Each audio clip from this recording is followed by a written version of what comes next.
What's up, everybody? This is Ridgehunter Outdoors Podcast, episode number 100. We finally made it to triple digits, and we got a good guest on this week for you guys. We brought on Steve Sherk. He's been on the show. This is actually his fifth time, and he was the first guest we ever had on. So I decided he'd be as good as anybody to bring on for our 100th episode. If you guys haven't, go back and listen to number 19, 28, 40, and 71. Those are all the episodes he was on. You'll get some background on him on 19 if you listen to that one. And then the other ones, we got into some more strategy stuff and what he's got going on at any given time during those episodes. So we kind of did the same thing today. We talked some strategy stuff with him. It was a good conversation about some pre-rut stuff. And then, we sat around and talked about our season a little bit after that. So make sure you stay locked in for that. But before we get into it, don't forget about our partners.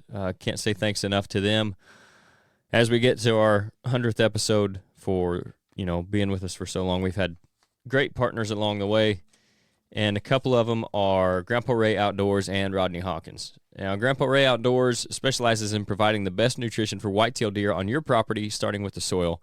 They've got a full line of high-quality food plot seed and plant foods. With over 14 different blends to choose from, you're not going to have any trouble finding what you're looking for, whether that be fall or spring blends, corn and beans, switchgrass, liquid fertilizer, soil test kits. You name it, when it comes to food plots, they've pretty much got it. They're not just about selling those products, though. They're going to answer any questions you have about what blends would be best for your specific property. That way you can achieve the best results possible. They're not about a fancy label or package either. They're about good quality seed and taking care of their clients. John and his team don't believe in a cookie-cutter approach to wildlife nutrition, so they're going to treat you and your situation individually. We've used their seed blends on a lot of client properties. I don't know how many hundreds, thousands of pounds of his seed that we've put down, but it's always been as good as advertised, and we use it on our own properties as well, obviously. And that's why, we started this partnership in the first place, and that's why we're going to continue to partner with them as long as we can. So check them out at grandparrayoutdoors.com. Use the discount code RHO Podcast. That's all lowercase, no space, and you get 5% off your order there. We're also a dealer for them, too. So if you need something, stop in the shop, and we get it ordered for you, save you a little bit of money on shipping. As for Rodney Hawkins, if you guys don't know, he was on an episode number 99, I believe. 98 or 99, I'd have to go back and look. He was on one of the recent episodes, and he's been a partner of ours for a while now, too. So if you guys have listened, you know that he grew up hunting and fishing in Southern Illinois, and he's now putting that love for the outdoors into selling recreational properties as a land specialist with Midwest Farm and Land. If you guys haven't heard of him, you don't know what Midwest Farm and Land is, they're not your average real estate company. They sold over $85 million worth of ground in 2022 alone. They've got agents like Rodney all over Illinois, so they're really a local company with a national reach. For more info on anything that might be available or getting your property listed, you can contact Rodney directly at 618-925-3153, and he'll get you taken care of. He's also got his own company called RHO Outdoors. He's got products from Radix Hunting. He's got Tacticam trail cameras, and he has an all-natural scent elimination product called Camo Dust as well. And he's adding new stuff all the time. So if you're interested in any of that or you want to follow him to see what else he's got coming up, you can go to their Facebook page, RG Outdoors. You can email them at rgoutdoors@yahoo.com, or again, just call Rodney directly at 618-925-3153. Our social media is Ridgehunter Outdoors. Instagram and Facebook are the two that I use the most. We do have a Facebook group called RHO Podcast Patrons where I posted that Steve was coming on, so give anybody a chance to ask him any questions that they may have had. No one seemed to have anything for him, so hopefully we'll cover what you guys want to know. But, if you're not part of that group, go join it, and then if we don't cover something, let us know. And if you got guests that you would like to see on the podcast, you can put them in there. And it's basically just a hunting group, too, so if you want to share your success or whatever, or what's been going on in your hunting area, any pictures you got, anything like that, go ahead and share it in that group as well. Ridgehunteroutdoors.com is our website. If you find anything on there you like our all-natural scent products, we've got the buck tarsal spray, the doe tarsal spray, and the calming spray. The buck and doe tarsal sprays are mixed fresh, so they're going to be whatever time of year we're in. That's what they're going to be. A lot of guys are asking, if I got estrus doe stuff. Well, when the does start to come in heat, then I'll have estrus doe tarsal spray. But right now, it's kind of the pre-rut, so that's where we're at with the scents. So it's going to keep up with the season, and they really do work all year round. And then the calming spray also, it comes from different glands on does and fawns just to give the deer a feeling that there's been other deer in the area or there are other deer in the area. Help calm their nerves a little bit. We've seen some good results out of that stuff as well. So if you want that, if you want any of the apparel that we have on there, even our food plot seed as we get closer to springtime, you can use the discount code RHO pod. That's all caps, no space, and you get 10% off your order there. If you're listening on Apple Podcasts or Spotify, go ahead and follow us, leave a review. That helps us out as well. And then go over to the YouTube channel. It's Ridge Hunter Outdoors. Subscribe, like, comment, all that good stuff. Don't miss out on Fall Pursuit. That's our new show we're doing. This year, we've got 2 episodes out. Episode 3 will be out tomorrow at 7 o'clock Central Time, so subscribe so you don't miss that. And let us know what you think of that as well. So all that stuff said, let's get into the conversation with Steve Sherk on episode number 100.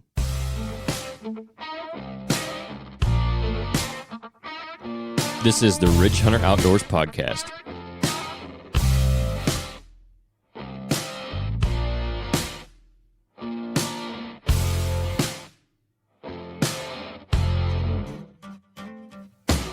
All right, we got Steve Sherk in here with us. If you guys have not, you need to go back and listen to his previous episodes. He's been on with us 4 times. He writes for North American Whitetail. He runs Sherk's Guide Service, and he hunts public ground, guides on public ground, and hunts public ground out in Pennsylvania. How's it going, Steve? We were just talking a little bit here before, getting excited about going on your first morning hunt tomorrow. How's the season been going? How's things been going for you in general?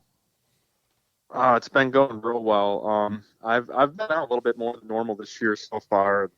Had a ton of action. I did sit all day on Saturday, which is rare, but given I was real far back in an area, and it's like once I was way back in there, I'm just gonna sit here all day. I ended up seeing 11 deer and 4 bucks on an all day sit, which, like I said, is pretty good given the time of year and that. Mm-hmm. I didn't see any shooters. I did pass up maybe 110-inch 8-point, but I just had good action. It's just been a real good season. I've only had a couple encounters with deer that I would have shot. Nothing in bow range yet, but it's been a good start to say the least. That's good. So what's your early season strategy look like out there? I mean, obviously we're past that point now, but you're hunting mostly big timber. What does that look like? Are you looking for mass crops that are dropping? Yep. Or are you looking for, is that kind of what you're keying in on early season out there? Early season, I was real tight to buck bedding. Didn't get out a whole lot. I wish I would have, because now that a lot of these bucks have shifted a lot of their bedding, because everything seems to be shifting around does right now. I've went back and checked some cameras, and I really could have taken advantage of some early season setups that I kind of had predicted. But with my schedule and that, like I do landscaping, and it was still a little bit busy there early October when our season came in, and I try to get all my I's dotted, all my T's crossed before things really start heating up, and that I'm guiding every day.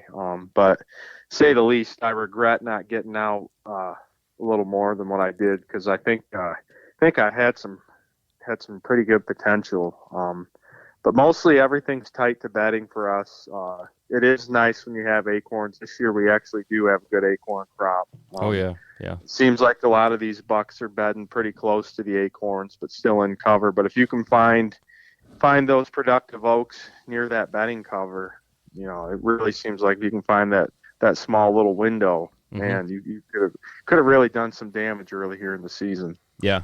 I guess that's similar to a lot of places. Even out here in the Midwest, we got a really good acorn crop this year. And it seems like early season, if you can find where they're bedding and get in close, they're going to be deep. If they're not laying in a cornfield somewhere, we run into that a lot. So that's one thing out here for us is now these guys are getting their corn out. We're starting to have some more bucks show up on camera because it's pushing them into the timber and the field edges and the fence rows and stuff. But it's a little bit different out there where you're at, and that kind of changes our strategy now as well, of where we're going. And then obviously we're getting to the point where bucks are going to start opening up scrapes and that. So that's another thing I wanted to talk about. Moving forward here, we're getting into the 3rd week of October. So what are you looking for now as to what you're going to be hunting over, and even moving your cameras around, because that's a big part of it too. I know you run a lot of trail cameras. We've talked about that before. Yep. I don't do a ton of moving cameras around, a little bit. I try to put cameras out in strategic situations and locations based on, I'll have cameras out for early season, cameras out for the pre-rut, rut, and all that. And I get all that done ahead of time. And some of these cameras, honestly, just stay in these areas year-round. Just, you have to consider the fact that, this is a very big remote area, and the amount of cameras I run to like completely do a flip flop and Mm-hmm. move everything around in a short period of time is extremely hard. Oh So, yeah. a lot of that process is done long, far in advance. But right now, a lot of my focus is around doe bedding and doe feeding. Tomorrow morning, I'm going to hunt a doe bedding area. I'm going to slip in there. I'll get right into doe bedding, just because I have so many places. There's so much area here where, like, I'll burn a spot out and then move on to another spot because literally I have hundreds of spots. There's just so Right. much area. Yep. But so I'll get right in there before those does come in. But what I'm looking for right now, certainly, yeah, it's nice when deer are showing up on cameras, but I just like to go in those doe bedding areas and look for hot sign. Mm-hmm. And even if you don't have a camera, like if you can find hot sign in doe bedding right now, especially like you see an active scrape line or fresh rub line, that's telling you that bucks are frequently checking that area. Mm-hmm. That's exactly what I'm doing tomorrow morning. Not only did I have cameras in there, but there's actually more sign in there when I scouted it today than what I even saw on camera. Like that's another thing with cameras, you're not always seeing every deer that's in the area too. Yep. So, Yep. but yeah, that's kind of my strategy. For the pre-rut is these bucks go in checking these doe groups, and you just got to get in their path. Yeah. Yeah. That's one thing that we talk about a lot is combining the new scouting with the old scouting. Like you got to have boots on the ground, and the cameras are a great tool. But if you combine them both, that's when you really got something. Yep. And Yep, exactly. I covered part of your article predicting buck patterns on the Friday episode that we did. Oh, nice. On the rut shift part of it. And that was kind of what you're talking about in the article. What you just mentioned there was finding the buck sign that's around doe bedding, which I thought was really interesting because there's a lot of guys that have permission property or private property where you have multiple doe groups. And it seems like every year, the same groups might come in to heat first. And if you can figure out which ones those are, then you can figure out where the buck's going to be. Well, that's not always the easiest thing. But when you do what you're talking about, and if you can find if you know where they're bedding, you can go check those bedding areas and find where the sign is around them, because the bucks are going to tell you which ones are coming in first, and they're going to tell you where they're at, And then I think that's a really good way to go about it, is finding those doe bedding areas and then looking around for hot sign. And if you don't have any, go check the next one. And when you do find it, then you know that there's at least bucks in the area that have been checking those does. Absolutely. Yep. Nope. You hit the nail on the head. Another tip too, I'll share about doe bedding, and I know I touched on it, but I just want to make sure people understand is when I hunt doe bedding, a lot of times I will get right in there because your does rarely go to bed like super early. Right. I mean, a lot of times don't start seeing does till maybe between 10 and 11 a.m. So you can get in there and literally set right up even on their beds, because those bucks will also come in and literally check the beds too sometimes, just to see if the does are still frequent in that bedding area.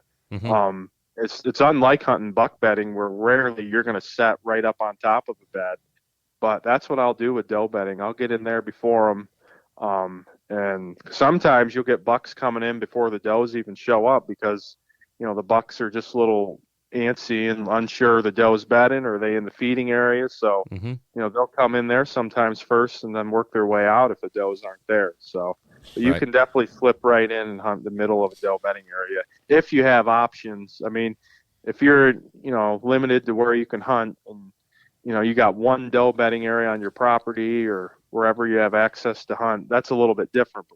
Remember, like what I said before, I've got all kinds of options. So I'd rather be swinging for the fence more often because I can move on to a new spot if I need to. Yeah, I guess that's kind of a blessing and a curse, because you got so many places where you could be, where you might have deer showing up, but at the same time, like you're saying, like you can go to a spot, and if something goes wrong, you just go move to the next spot and where the next buck might be. Exactly. Yep. Sometimes when you say it's a blessing and a curse, like running as many cameras as I do and having all this ground, like sometimes it's so hard to even pick a spot because it's not the matter of I'm not able to find anything, but sometimes, I'll scout 3 or 4 areas and they all just look like they're on fire, tons of, tons of good buck pictures, sign everywhere, and you cannot make up your mind Right. sometimes, you know? Right. So it's not a bad problem to have, though. Yeah, and I guess at that point you're probably looking for, like, if you have pictures of multiple bucks, I'd assume Yep. you're looking for the one that is the most killable, like he's either the closest Yep. to daylight or he's in the daylight the most, or maybe he's the most consistent. I'd assume that's probably somewhat goes into your decision. Yes. And we're kind of in a neutral zone right now where, if I do hunt early season or close to the mid to late October period, a lot of times I'll hunt an individual deer because their range is still fairly small. But we're kind of getting closer to that time period, at least in our area, where that range of that buck is going to increase. And it's much harder sometimes to hunt an individual, especially once you get into November. Mm-hmm. They could just be miles. That's when I start looking for those higher numbers. Am I in an area where I know there's potentially multiple shooters, or am I getting multiple shooters on camera? Mm-hmm. That's when I start to play off the numbers more. But I'm kind of in the middle right now.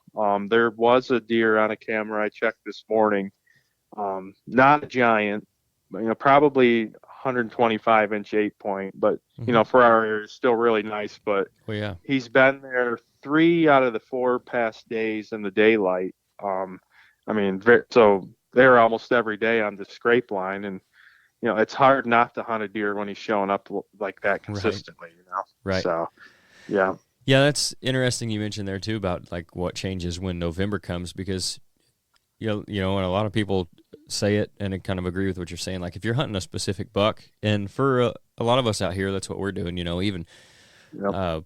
permission property or private property, and some public land guys. If you know of a buck that's been there in previous years, or you've got a buck on your private land, I think the best time to kill a specific deer is that the end of October, where we're getting ready to come up on, because when November does roll around, who knows where he's Yep. going to be, and then that's when you shift maybe from focusing on that specific deer's home range or being close to his bedding to being in those good rut funnels or being downwind of Yep. specific doe bedding areas and things like that. Exactly. And that's what's nice too about that time of year is you just never know what might show up. Like Mm-hmm. the amount of ground, deer are covering, especially mature deer, even if you're getting a few does coming into heat, you're still in that period where there's, putting on a ton of ground. And once again, that's kind of a fun time of year to be in the woods when you just literally have no clue. Like, who cares what's on the cameras? Doesn't matter if you have history with a deer, anything could show up from anywhere. Right. And that's, something even I would say you have more difficulty with, or I don't know if difficulty is the right word, but like we kind of know the deer that are around the properties that we're hunting and the way the land lays. Mm-hmm. But you, especially when it comes to the rut, you knowing what deer are there and what deer aren't there and what's going to show up. I would say you probably see a significant number of bucks show up that maybe you don't have pictures of before, or you did, at least in that area, you didn't maybe know were around. Yeah, absolutely. Every year during the rut, there's just bucks like, just show up. Sometimes they're bucks that we've never seen or heard of, because there's just so much area here. I mean, God knows where that deer could have came from. I think people would be surprised if we really knew, how some of these bucks acted during the rut and how much ground they covered. Not to say that they're all doing the same thing, but I bet you there's bucks that make a 20-mile shift occasionally or something. Mm-hmm. Not saying often, but just a crazy time of year, and we definitely see those kind of results. The only thing that's tricky is, a lot of times you get hung up on, one of those absolute giants. It just shows up like November 8th, maybe the biggest deer you've had on camera all year, and Mm-hmm. you really want to hunt that deer because it's just so big, but he could easily just be passing through from who knows where, and you may never see that deer again. So it's a tricky time of year to, once again, I try to not get my focus on an individual buck, but like you said, just kind of hunt those rut situations. And I still like hunting around does then too. The further I get into the rut, though, the more aggressive I like to get. Like if it's, maybe November 10th-ish, something like that, I try to find a hot doe then, because it seems like all the action is where that hot doe is. Mm-hmm. It's once again, it seems to be a little bit smaller window of movement versus there's other periods during the rut where, like you said, you can be in a good pinch point, see 10 bucks in a day if you're in the right spot. So, yeah, no doubt. There's just different situations throughout the entire rut. Yeah, so here's something I've been kind of kicking around a lot lately is listen to a lot of podcasts with guys on there, and where they be from Iowa or northern Missouri or even down Georgia, that area of the world, or even out east, they talk about certain specific date ranges that they either like better or that the deer are in different phases of the rut, right? And a lot of the guys from Iowa, it seems like they really like, and it's kind of similar around here, but like the middle of that first week or towards the end of the first week of November, so like the 4th through the 8th, you hear a lot of guys talk about that, or even maybe the back end of that a little bit, up to the 11th. And then they talk about them going into lockdown like 12, 13, 14, somewhere in there. And, we're not that far south of there, but 5-6 hours from some of those guys. And in my experience, and Nate, his favorite day is still the 5th of November because he's had a lot of luck on that. And I'm not saying all those days aren't great, but I have had the best movement as far as bucks cruising, generally between the 11th through the 15th, right up to our gun season a lot of times. And I think our lockdown hits shortly after that, like maybe during the gun season. And if it wasn't for our gun season, I think it'd be a lot worse. They just have them running so hard. It's hard to really say. But I was curious to get your thoughts on that and what kind of ranges that you're looking at their date ranges during the rut, where you think the phases are. Well, I do think it depends on where you're at throughout the country. And it can be crazy different from state to state, just from me talking to so many other hunters and being on different podcasts. But at least for our area, usually the best movement is anywhere from like October 25th to like November 5th. I will say last year was an extremely weird year. Horrible rut, just horrible movement, throughout most of the season actually. But the best movement for us last year was like November 12th to 20th, similar to what you usually see. But in my lifetime of hunting, that was the only time I can remember it being that way. Right. And usually for us, a lot of it's just weather related, temperature related, especially. If we get good prime weather, usually our best stretch is probably like October 25th to like November 2nd.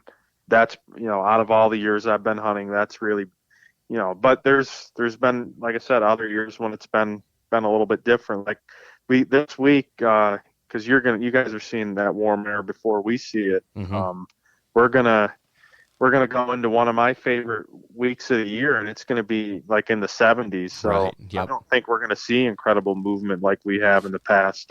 But then it looks like right around Halloween, things get cold again. So I think our best stretch is going to be like October 30th to like November 5th or 6th this year. I think that'll be the best stretch. Yeah, that definitely, if you can get a cold front somewhere in that, like, I think no matter where you're at, if you can get a cold front, except maybe the deep south, between the October 25th and like November, we'll call it 12th, if you get one cold front in that time span, that's probably going to be your best days, right? Like, absolutely. Like year after year.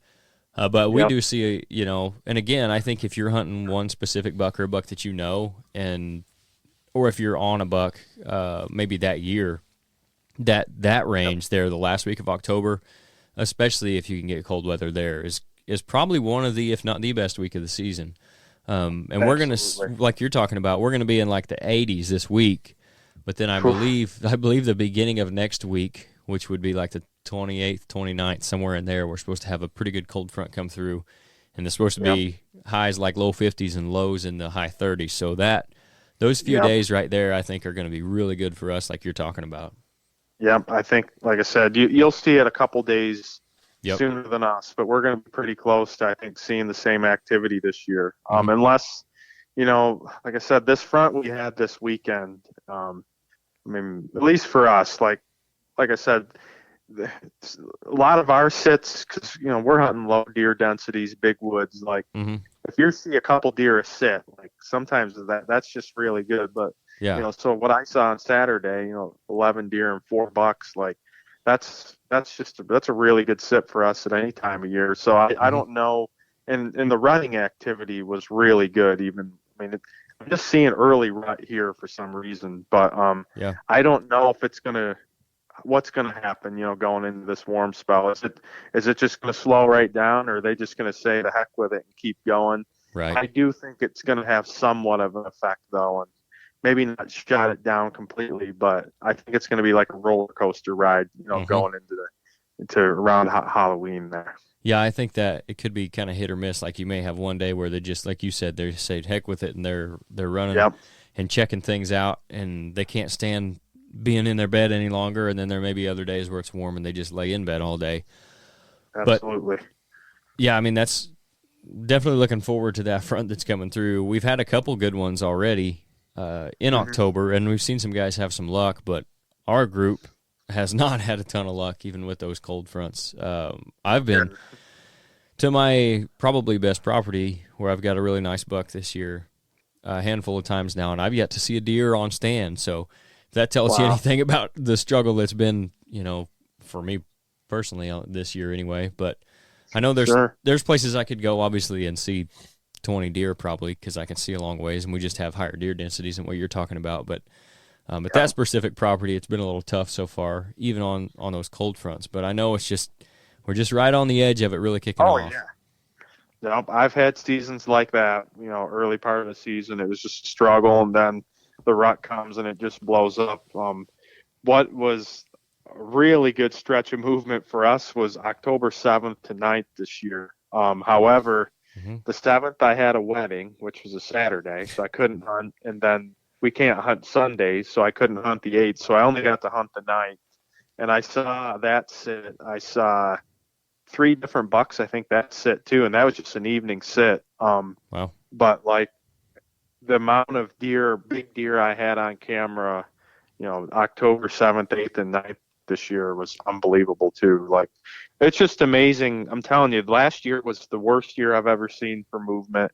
So far this year is the best year I've seen for movement ever in my lifetime, and that's almost 30 years of hunting. Right. So yeah. It's just unbelievable how things can change year to year. Oh, yeah. And obviously the weather has a lot to do with that. I mean, like I said, we've had some good cold fronts. And a friend of mine has had a handful of 140, 150-inch deer within bow range already this October. Like he said it's the best October he can remember. And then where I'm at, I've not had a ton of luck. But again, and that's one of those things where I think if a guy's in the wrong situation and like he's maybe having the luck that I've had, if you're going out there and hunting every chance you can go to the stand in October, you may even get burnt out before. And I would say, especially where you're at, if you're only seeing, if you see 3 deer a sit and that's a good sit, if you're getting out there and sitting every chance you get and not seeing anything, you could seriously be burnt out by November. Yeah, I can tell you, this is the honest to God truth, is there's been several stretches in my hunting career and even in my better ages where I've went a week hunting all day and never seen a deer. Oof. Like, that's how bad it can get here. Just like where you feel like there's not a deer anywhere. Right. These deer can just shut down so bad here. So if anyone's in those shoes right now, believe me, I've been there. That's just deer hunting. Yep. No matter what, there's no place I'd rather be, even on the bad days, than in the deer woods. So whatever Mother Nature throws at me, I can handle it. Yep. And that's one thing about this time of year too, is where you're at in the big woods, especially, like leaves changing, and if you do have a little bit of cool air coming through, it's nice to be out there sitting, whether you are seeing deer or not, for sure. Absolutely. No, just and just knowing like we're getting closer and closer to that peak time. I mean, just makes you more excited to hunt. And I know some people, you talk to guys, more of an early season hunter. Some people like that late season when they're really heavy and daylight active on food sources. But for me, I love hunting the rut, and I think the majority of hunters do. Like, there's the action, the chase. There's just so much involved in the rut that that's the most exciting time for me, at least. And the not knowing what could show up. Yes. Definitely. I mean, there's something to be said for knowing. Like, tonight was probably the first night I've been excited to be in a blind because of the deer that did just show up. One that I knew from last year, but at the same time, like sitting there during the rut, knowing what is there, and then knowing that something else could show up that may be potentially bigger. Yep. Oh yeah. Even if you're not seeing deer, just knowing that that could happen at any second during that time of year is enough to make you want to go and get you excited about being in a tree. Yep, and a huge boost of confidence too. You know, just knowing what can happen and knowing the possibilities. Like, it's way easier to sit and not see deer at this time, knowing that any second it can change. So it keeps you in the stand much easier. Oh yeah, yep, for sure. And you know, we're running a little short on time here, so I wanted, you guys got anything specifically for him before we let him go? I know he's wanting to hunt in the morning, so. Yeah, you got to get up and go. Yep. Yep. No, I don't want to, like I said, don't want to take up too much more of your time. I do want to say before you do leave, though, that everybody needs to go follow Sherk's Guide Service on Facebook and Instagram both, because for information and seeing awesome trail camera pictures, you're definitely one of the best follows that I have. Thank you. I really appreciate that, and thanks a lot for having me.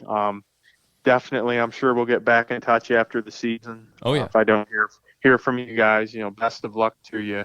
But hopefully, like I said, by the looks of it, looks like the latter part of October, early November is going to be conditions-wise what we were hoping for. So I think the best days are just almost within reach. So that's enough excitement to keep me going. I'm sure you guys the same. Yep, absolutely. Hey, and same to you. Good luck.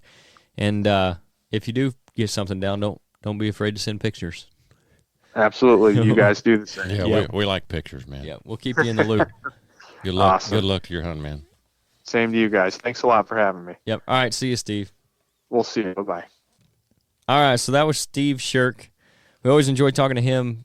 He was the first guest that we ever had on the podcast. I'd mentioned him on Instagram where we were covering one of his articles back in the first few. He was on episode 19 the first time, so it had to be one of the first 18 episodes, and he'd commented on it and said he enjoyed listening to it. So I reached out to him. He came on. I really appreciate that he came on the episode, like I said, number 19 when we were just starting out, so he didn't have to do that, but so I figured he'd be as good as anybody to bring back on for number 100. Like I said, he's just a wealth of information writing for North American Whitetail, hunting the big woods out there in Pennsylvania. He knows his stuff. Those are, in my opinion, those are the kind of guys that you could stick anywhere in a whitetail range and they would do okay. I think there's people you could take from certain places in the Midwest, like that are used to hunting lots of deer on fence rows where you pretty much know they're going to be, and stick them out in the big woods, and they would struggle. But I think some of that stuff translates a little better the other way around. And I'm not saying one's better than the other. I just think he's got a lot of knowledge you could learn from him, learn a lot of stuff from him. So, again, really appreciate him coming on and talking. But now we're going to talk a little bit about what we got going on, because we started the fall pursuit. We've had 2 episodes come out. The first one we had Blake, a new team member, Blake Garrett. He killed a nice buck on opening day. I wish he would have had a camera with him. But we got the recovery on that. A really nice 8-point. Dawson, Dusty's boy, Dusty Wood's boy. If you guys don't know him, he's been on a couple episodes. He's helping us with Fall Pursuit as well. Doing a little contributing there. They killed a really nice 8-point opening day of youth season. And then the night before that, me and Jeff, I filmed him shooting his doe this year. First deer of the year. That was the first filmed deer kill for Fall Pursuit of all time. So maybe when we have 100 episodes of that one day, we'll look back and say, you remember the first deer that we killed on there? And it'll be me. And it'll be Uncle Jeff. You're welcome. Since that point, though, it's been a little tough. We've slowed down a little, but like we were talking about earlier, it's been a little bit windy. It's been warmer here and there. And like we were talking about with Steve, though, it's about to heat up, I think. It's going to be good here. Your favorite week of the year? Near the end of October. Yeah, the end of October, first week of November. So yeah, I'm looking forward to it. I had a pretty good hunt today. I mean, the temperatures. You saw some deer this morning. Yeah, temperatures was kind of chilly this morning. Actually, my fingers got cold. Yeah, but I saw where you said something about you'd put your gloves on, so that one video ended up in slow-mo. Yeah, or something. I don't know how that happened, but my fingers got cold, and I put my gloves on. Next thing I know, whenever I was playing it back, it's like, what's wrong with that deer? And then I was like, oh, I must put it on slow motion. Yeah. So, I mean, oh, well, my videos are subpar anyway, so, especially whenever you're using the cell phone, you know, you get what you get. Yeah. I thought they turned out all right. I watched them today, those deer. You saw a couple little bucks or one little buck? Little I fork had the old doe that always stays there. Mm-hmm. She had her twins with her, and one of them was a button buck, and he stayed right there underneath my stand. Yeah. For a little bit, and then here come I thought it was a 6-pointer.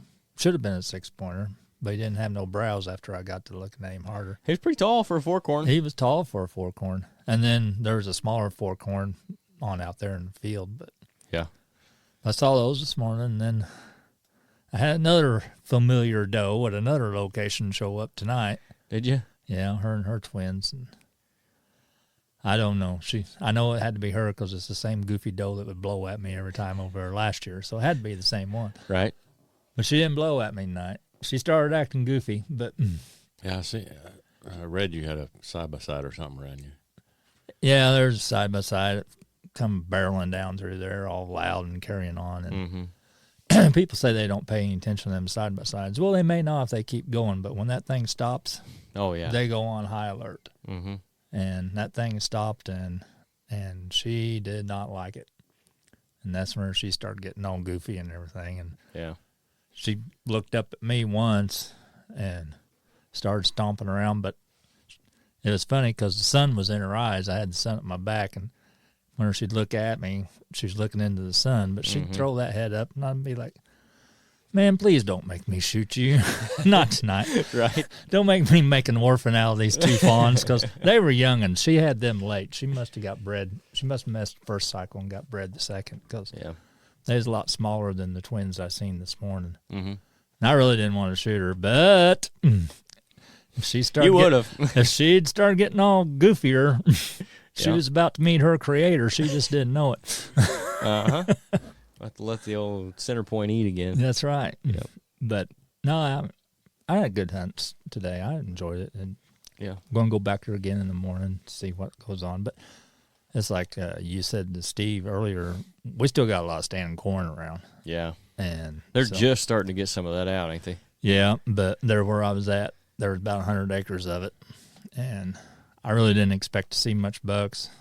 You know, as far as buck activity, I thought if I did, it'd just be some young, you know, like I seen this morning. I did see some opened up scrapes over there, though, that I didn't see at the property I was at this morning. So, Yep. Well, that could be a matter of what we were talking about with Steve, too. Is well, where, I didn't think about that until he brought it up, you know, because where I was at, both places is where I was at was doe beds. Mm-hmm. You know, I was right in there. Actually, I texted you this evening that I bumped some does up putting my climber on the tree. Yeah. And they never really spooked. They just hopped off about 30 yards and walked away. Well, then half hour later, here she come. Mm-hmm. You know, so. But, yeah, over there where I was at this evening, I did see some scrapes. Not big scrapes, but they'd been tended a little bit. So. Mm-hmm. Yeah, I'm getting more buck pictures on my mock scrapes now. They're starting to heat up. And I'm getting some new bucks showing up. I got up there on the north farm, I got some nice deer that are showing up finally. Not anything huge up there. One really nice deer around that area, but the rest of them are all pretty much right around 130. Mature deer, but nothing huge, hitting some mock scrapes and stuff. But, again, crops are getting out, and they're shifting like that. Steve's article that I was talking about Friday, they're just kind of hitting their pre-rut shift. And they're at the cabin, though. I had the deer from last year show up. I'm calling the shed buck. And I'll talk about him. I talked about him tonight, which will be on the next episode of Fall Pursuit on the YouTube channel. Kind of introduced him because I was hunting him last year, but I never really talked about him too much. I don't know if I ever put a picture of him on the episodes or on the vlog, but you'll be able to see him tomorrow. I picked up a shed last year, which is why I called him the shed buck, because pretty creative. But he has big inside points. He's actually added an inside point this year, 2 inside points. Last year he was a mainframe 10 with a great big inside point on his right side. And then this year he's got almost matching inside points on left and right side, and then he's added another one on his right side, and he's got the matching flyers again. Just a really, really, really solid deer that he showed up earlier this year than he did last year too. So I know he's living right there close, which is why I told Steve, like, this tonight was the first night I was pretty excited to be out there because I knew that it's to the point where, and I know he's back there again. He can step out at any time, and he'll be a really nice deer. I hope we can at least get some video of him for the show. Mm-hmm. But, and I know Nate's, he's maybe had a deer show up from last year. We're hoping it's not him because he's considerably smaller than he was last year, and he's getting some new ones showed up. They just got the corn out around him like yesterday or day before, so he's starting to get some new ones showing up. But I know you had a decent one today, finally, on one of your Radix cameras. Looked like he was, which is a testament to the trigger speed on the Radix cameras, because he looked like a reindeer. He was hauling tail, wasn't he? He was in the air when Moving they on. got the picture of him. Yeah, he was moving on. Yep. That's about the time of the 4-wheeler, I think, wasn't It looked like something bumped him pretty hard. it? Yeah. You think he's I mean, he looked like a pretty solid deer. I had not had him on camera before. Yep. I never had him on my property yet. I mean, it's hard to tell much about how old he is when he's flying. Yeah, all When he they're needed in the was air. a red nose and a sled behind When him. all four hoofs are off the ground, it's really hard to tell exactly how old they Yeah, are. I but- think he had 3 feet off the ground. No joke. Yeah. Oh, yeah. Did you get to request an HD photo of that one? I did not. You should try to do that. See how it turns out. Just Okay. to see. I mean, you'll be able to tell more about him, too. He looks pretty heavy. Yeah. Antlered. Yeah, he's not a bad deer. He's a shooter. Yeah. I thought he probably was. Based on the 100-mile-an-hour photo, he's a shooter. Right. Yeah, that's what we were saying. You could have been there tonight, though, and you never would have got him stopped. No. Oh, there ain't no way. No. But, yeah, he's – I mean, he's right in there close enough to where you were hunting tonight, right? Yeah, he could easily go over there. Quarter mile. Yeah, No, over a quarter mile. a little over a quarter. Maybe mean, that's- closer to a half. That ain't much, though. Not for a No, deer. not for a deer like that. But No. Especially the way the land lays down there. yeah, I hadn't seen him before on any pictures. No. I didn't recognize him, and we could go through from last year maybe and see, but he's pretty much a mainframe 8, so it's really hard to tell with those deer from one year to another. Yeah. I think he was an 8. Like I said, it's really hard to tell when they're moving. And that I fast, don't have a camera down there where I went tonight. Mhm. I will have probably tomorrow afternoon. You gonna throw one on one of those scrapes, or you got somewhere else you want to put it? I got a place there, but you already see this climbing tree I found. You know them trees, you stand on the ground, you look up at them, you think, okay, if I climb on this side of the tree and twist just a little bit this way, I'll be just fine. Yeah, this wasn't one of those trees. Okay. It looked like it from the ground, but as you was going up, yeah, no. No? At one point, I felt like I was in a recliner. I was having to put my head against the tree to pull my top piece up and my foot piece up. You know, it was quite a testament that I even got up there where I was at.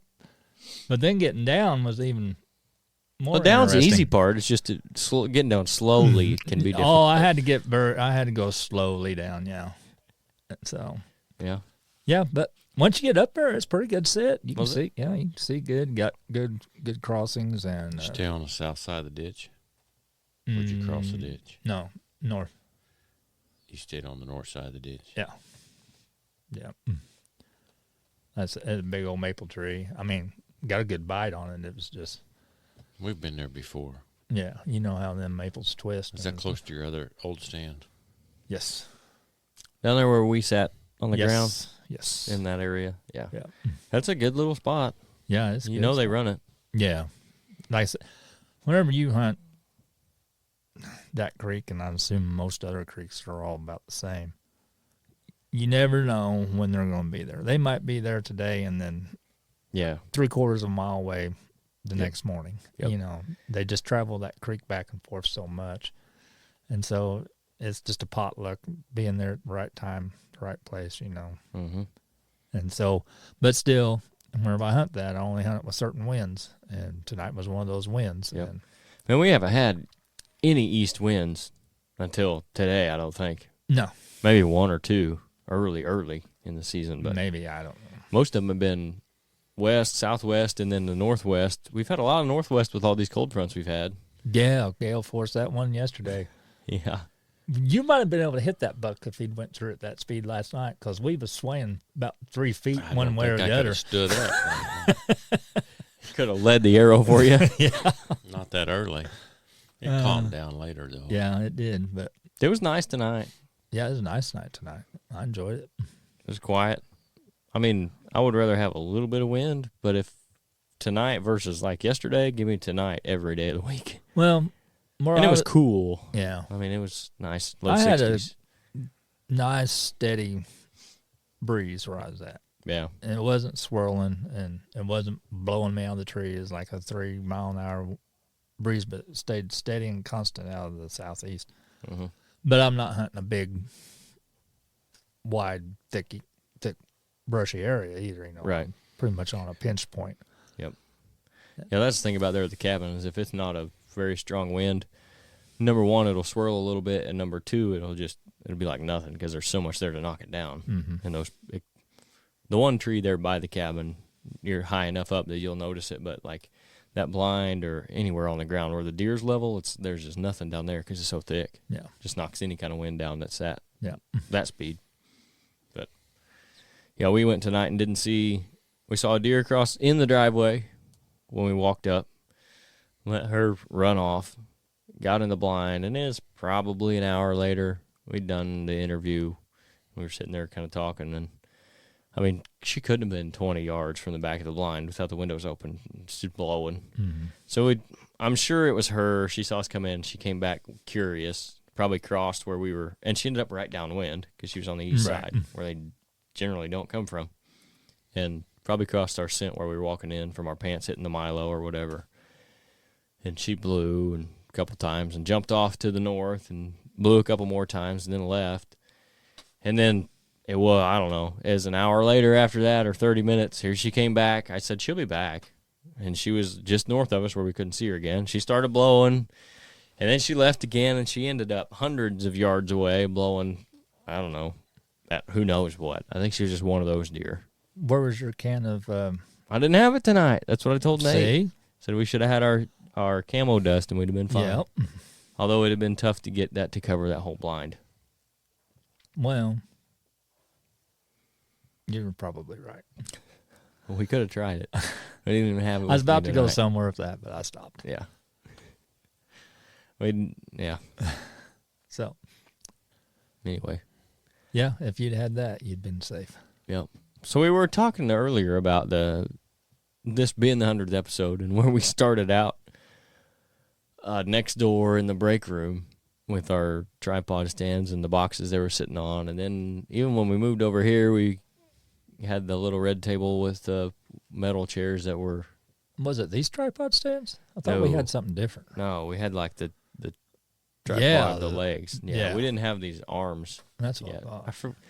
Man, that's been too long ago. I got these when we were over there, though.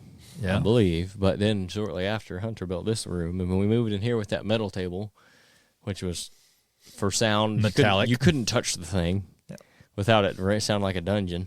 And then those chairs were incredibly uncomfortable, especially for Nate. Yeah. He didn't like those little metal chairs much. They didn't like him either. No, I doubt they did. Big boys don't fit in little metal chairs. No. right. So then we kind of upgraded that, but now Hunter built us this table too. We talked about it a couple $1,000 weeks table. ago. This is cool. Yep. We've upgraded a little bit since then. We're still in kind of a small studio. I would still say we got room to grow, but hopefully in another 100 episodes, maybe we'll have something even a little bit bigger. But where we're at now, because everybody who keeps listening to us ramble on and talk about stuff, so I appreciate everybody if you've stuck with us since the first episode especially. There's something wrong with you. Yeah. God only knows why. Yeah, right. If you're new, go back to like episode, I don't know, mid-30s, and then you can start listening. And I feel like somewhere in there it got a little better. Not that it was ever bad, but I do recommend people go listen to, if they're going to start in the 30s. Like everybody got a little more comfortable around then. We were kind of getting in a groove with it, a little more used to it. And I started getting a little better equipment. Like the board we got now is a lot nicer than the one we started with. But Yeah. it was good for when we got started. Now you make do with what you got. That's right. And I've always been adamant that I don't want to put out something that's poor quality. And I never felt like we did that either. So, and I've been a part of podcasts before for internships and ones that we've done, sports podcasts, mostly just for fun, but like you do 15, 20 episodes and then you never do them again. So I'm just glad that we've made it as far as we have. 2 years and 100 episodes. It's just because we don't know any better. Yeah, pretty much. We just keep coming back, talking into the abyss. Yep. Whether anybody's actually listening or not. We enjoy it. I enjoy it. I like talking to the guests that we have on. I like getting here and just talking hunting stuff too. Yeah. And even like when, if we don't have guests or when we started reading through articles and stuff, you can always learn something. May not be able to use it. You can learn it though. You can pick some stuff up. If you've been listening to this podcast since episode 1 and you haven't picked anything up, you picked something up. Yeah. There's also something wrong with you. You picked something up. You may not be able to use it, but you've picked it up. Yeah. It's been a lot of fun though, and 100 it's not a bunch, but it's not nothing. It's a landmark. Yep, it is. I think it's a good one to acknowledge. Yeah. So I wish Nick could have been in here for this one, but he came and ran camera for me tonight and had to get back to honeydewing, I think. Battery would go out. No, it didn't. On Nate? Either or. Yeah, no. Nate or the camera. No, not the camera. Although I told him I'm going to have to send you an extra battery next time, I guess, because the last time I sent you guys a camera, it was the time before last, it was at 3/4, and it was at 1/4 when you guys got done. So if you'd have had a deer come out and it had been there for 20 minutes, you might have been getting low on batteries. I told you it was getting low. Yeah. You sent the battery the last time. Yeah, the time before that. So. I left it in the front seat, but Yeah, you sent it. Yeah, that's why I sent it, because the last time when I was looking at the video from that time, I was like, oh, they about ran out of battery. Which is fine. I just need to send you an extra one. Yep. I guess that's good if you run out of battery. You were filming stuff. You got some decent footage of a doe with some faded spots here on the last episode. Mm-hmm. This week's episode, spoiler alert, is going to be a lot like last week's. We're going to have some deer, but nobody killed anything. So You don't have any wood ducks? I doubt we have any wood ducks. See? Unless You you never film, know. son. No. I'm supposed to have some pretty cool video from Dusty, though. He had a pretty cool encounter with a bobcat interacting with some deer. So Oh, yeah. I hope he said he got it on video. He thought it turned out okay, but we'll see how well it does when we pull it up on the big screen. Yesterday. We got some deer. Nobody killed anything this week. Yeah, I did It was- get a deer. it was That's a great big It's a 8-pointer. great big green deer. Great big green 8-pointer. Oh, yeah? Yeah. Yeah. Shelling Yeah, I corn. kept Yep. telling him. I was hollering at him. He couldn't hear me over the wind, obviously. It's like, come around this way. We'll make you famous. You're right. Just one pass. That's all we want. Yep. Just clear this out a little bit. Yeah, but he never ventured that far. Yeah. Yeah, we'll have some, I think it'll be a good episode. We'll have some interesting video, but that's going to be part of it doing semi-live. We've had this conversation where there's going to be weeks where we don't kill anything. No. It ain't like we're, like your traditional show where you're recording and then banking it all for next year and putting together 10 episodes or whatever. We're going to be doing 10 to 13 episodes through the season. Some of them we ain't going to kill nothing. I mean, it's just part I of just it. about bet every one of them I ain't going to kill one. You already did. Well, I mean, from here on out. Well, you never know. No, you never know. You got time left. Yeah. Best time of the year is coming right up. Yep. Be here before you know it. Yep. Then it'll get busy. Mm-hmm. So. Well, you got anything else you want to add before we get out of here? No, not It's really. all good. I'm ready to go home. I got to get up early in the morning and climb that goofy tree Go again. try not to fall out of a tree. That's an accomplishment all in itself. Uh-huh. So Well, good luck with see if that goofy doe shows up acting stupid again, Mm-hmm. which I'm sure she will. She's a Use your regular right safety there. harness. Huh? Use your safety harness. I got it on. Or your And camo dust. And your lineman's rope.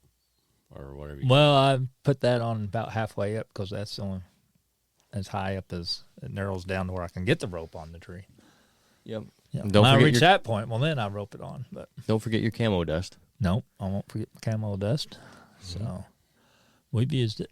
Oh, I've yeah. used it a few times. We used it the time we killed that doe. Mm-hmm. There wasn't anything downwind of us necessarily, but they were close. Yeah, Range. right. When we looked up and they were at 15 yards. It's like Shazam. Yeah. Where'd they come from? Well, anyway. That's on episode 1 if you guys want to. Go check out Fall Pursuit episode 1. But again, thanks to everybody for giving us the I don't know. Privilege. Sure. Of doing We'll call it a 100 of privilege. these. Yeah, Yes. we'll call it a privilege. But if it wasn't for people listening, we probably would, I don't know, we might not quit doing it, but we wouldn't be doing it the way we are now, I don't think. It wouldn't be what it is now without people listening. So thanks to everybody who's listened to this point. Hopefully you keep listening to us as we move on. We're going to try to keep getting guests on and getting bigger and better all the time. All our subscribers and sponsors. Mm-hmm. Yep. You know, Appreciate everybody that's, of course, our partners that have been, that have helped us out along the way as well. And the several cans of That's where we need a sponsor. adult beverage sponsor. Yeah. I can work on that. Okay. I've been working on it pretty regular. You ain't been working on a partnership. No. We've had lots of those through 100 episodes as well, but mostly from Nate, that guy. Dang drunk. Yeah, he's not even here. He's not even here right now. He can't even defend himself. No. Yeah, he's probably sloshed somewhere. most likely. Imagine.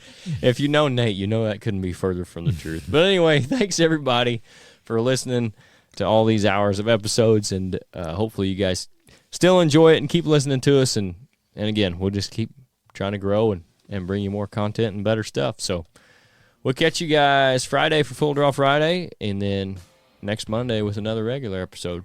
So see ya.